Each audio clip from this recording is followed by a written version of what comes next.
미중 갈등 이후에 윤석열 정부가 들어서면서 신규 공장 건설이나 투자 계획을 삼성과 하이닉스가 다 백지화했습니다. 근데 잘한 거예요. 만약에 윤석열 정부가 들어서지 않아서 쉐쉐하고 있으면 계속 중국에 투자를 하다가 트럼프가 딱 당선돼서 이제 중국에서 공장 지어서 하는 거 우리한테 못 팔아 이래버렸으면 다 도루묵 되는 거잖아요.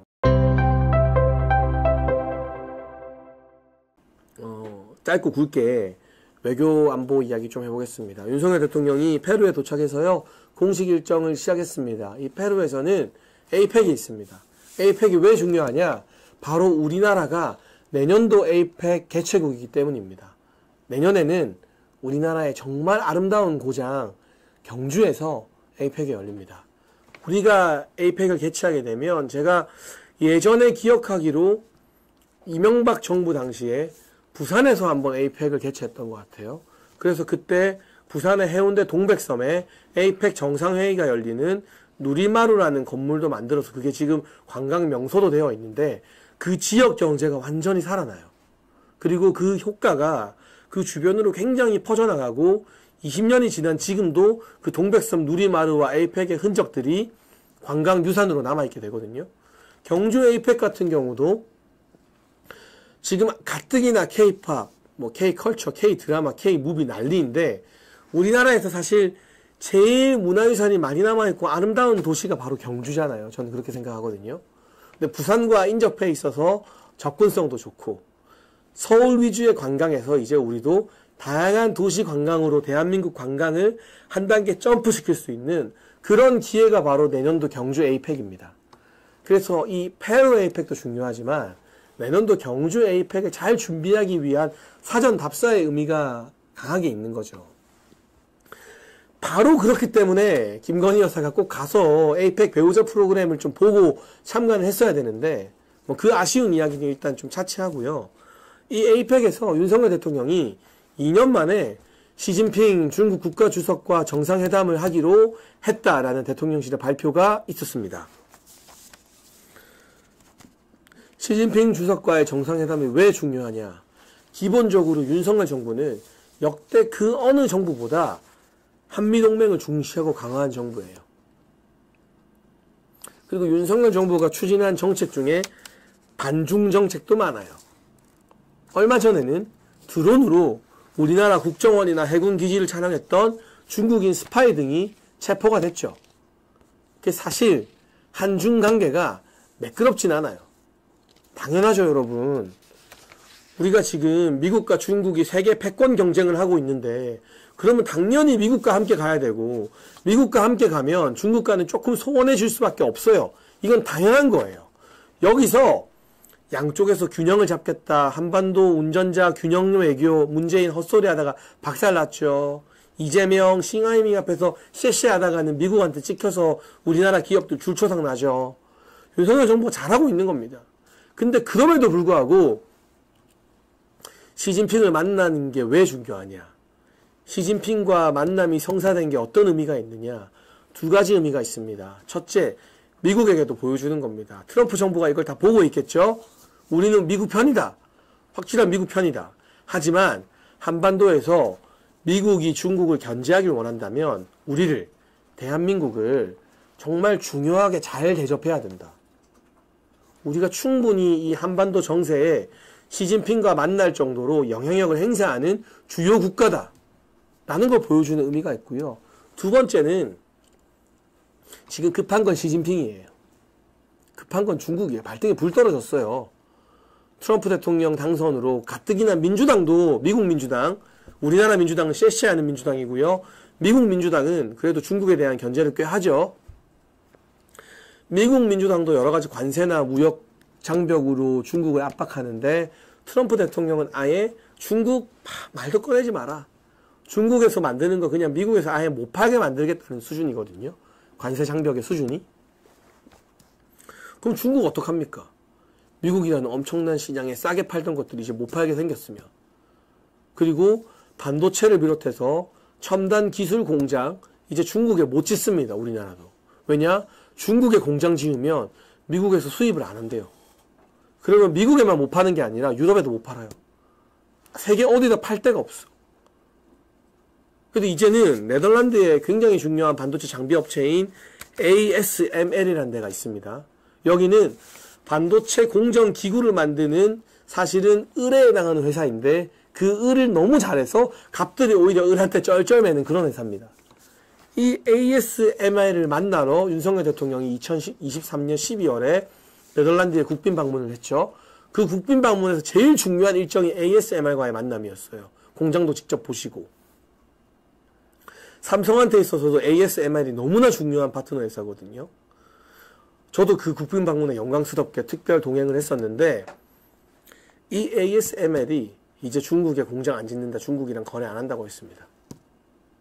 대만의 TSMC 있죠? 대만 최고의 반도체 기술 회사 TSMC 하나가 대만을 다 먹여 살리는 거나 마찬가지거든요. TSMC 중국이랑 이제 거래하기 힘들어집니다. 원래는 삼성전자와 SK하이닉스가 중국에 신규 공장 건설하고 투자하겠다는 계획이 이만큼 있었어요. 그런데 미중 갈등 이후에 윤석열 정부가 들어서면서 기존에 미리 지어놓은 거 말고는 신규 공장 건설이나 투자 계획을 삼성과 하이닉스가 다 백지화했습니다. 근데 잘한 거예요. 만약에 윤석열 정부가 들어서지 않아서 쉐쉐하고 있으면 계속 중국에 투자를 하다가 이번에 트럼프가 딱 당선돼서 이제 중국에서 공장 지어서 하는 거 우리한테 못 팔아. 너 우리랑 장사하고 싶으면 중국에 공장 짓지 마. 이래버렸으면 그동안 중국에 투자했던 공장이나 신규 기술이 다 도루묵 되는 거잖아요. 그런데 일찌감치 윤석열 정부의 친미 반중 기조 덕분에 SK나 삼성이 중국에 대한 투자를 좀 일찍 멈췄거든요. 그러니까 돈 덜 버리고 여력으로 제3국이나 미국에 투자할 수 있는 상황이 된 겁니다. 어쨌거나 중국 입장에서는 지금 자기들이 뭐 문재인 정부일 때는 우리가 대국이고 큰 형제국이고 너네는 소국이고 문재인이 그 앞에서 아유 우리는 중국 몸 꿉니다 이러고 있지만 이제는 이 미중 갈등이 더 심해질 텐데 한국마저도 중국과 완전히 손절해버리면 물론 우리도 무역 수지에 나름대로의 타격이 있겠지만 중국 더 죽어나가는 거예요. 그래서 뭐 사드 때처럼 한한령이니 뭐니 하는 조치들을 건방지게 중국이 이제는 못하는 상황이 된 겁니다. 시진핑을 만나는 것 자체로 우리는 우리의 입지를 그냥 충분히 미국에게 대외적으로 보여주고 중국한테도 너네 우리 자꾸 신경 긁고 열받게 하면 우리 알지? 우리는 미국 형님 편이야. 더 세게 드라이브 밟아버린다 우리가. 그냥 그 정도 견제 딱 하면서 그러니까 지금 있는 수준에서 한국 기업들 괴롭히지 말고 스파이 보내지 말고 임마 똑바로 해. 이런 거 나오면 되는 거예요. 만약에 중국 시진핑 수석과의 정상회담이 이번에 성사되지 않았다면 그 자체만으로도 어쨌거나 일부 언론에서는 중국도 중요한 시장인데 너무 놓치는 거 아니냐라고 비판하겠지만 우리가 오히려 아쉬울 게 없는 위치에서 이번에 시진핑 주석을 만나기 때문에 미국한테도 존재감을 발휘할 수 있고 중국 시장의 어떤 위기관리도 어느 정도 안정선에서 해나갈 수 있다라는 걸 이번 정상회담을 통해 성과로 얻게 될 것 같습니다. 트럼프 대통령과의 회동은 아무래도 트럼프 대통령 취임 이후에 진행될 것 같습니다. 다만 그게 우리에게만 해당되는 일은 아닙니다. 일본의 이시바 시게루 총리 같은 경우도 트럼프 대통령을 지금 당선인 신분에 만나려고 했지만 취임 이후에 만나자라는 답변을 얻었습니다. 지금 트럼프 대통령 캠프에서 원칙을 정한 것 같아요. 당선인 때는 다른 나라 정상 안 만난다. 왜냐하면 당선일 때 특정 국가를 만나게 되면 거의 모든 국가들이 다 당선인 때 만나달라고 할 거고 그러면 누구를 만나주고 누구를 안 만나주고 했다는 리스크가 너무 커지기 때문에 1월 20일이었죠.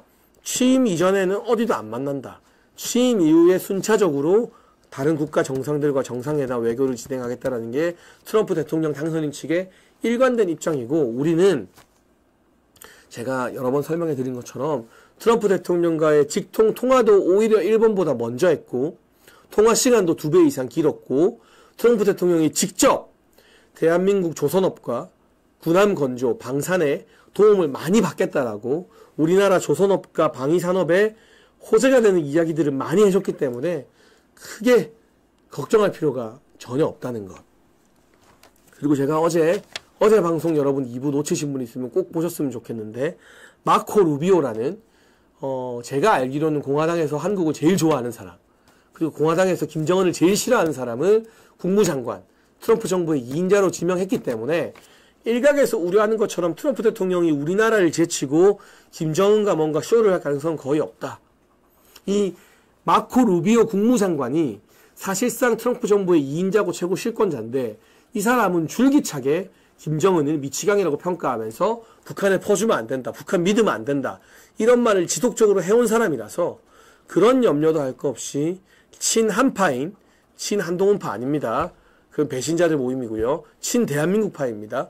친한파인 마코 루비오 국무장관과 우리나라 정부, 윤석열 정부와의 케미가 아주 잘 맞을 것이고, 루비오를 선임한 배경에는 트럼프 대통령이 내가 이 2인자 자리에 한국 좋아하는 친한파를 기용해도 될 정도로 지금의 한미관계가 튼튼하고 괜찮다라는 안심이 있기 때문이라는 점 다시 한번 꼭 집어서 설명을 해드리고 싶습니다.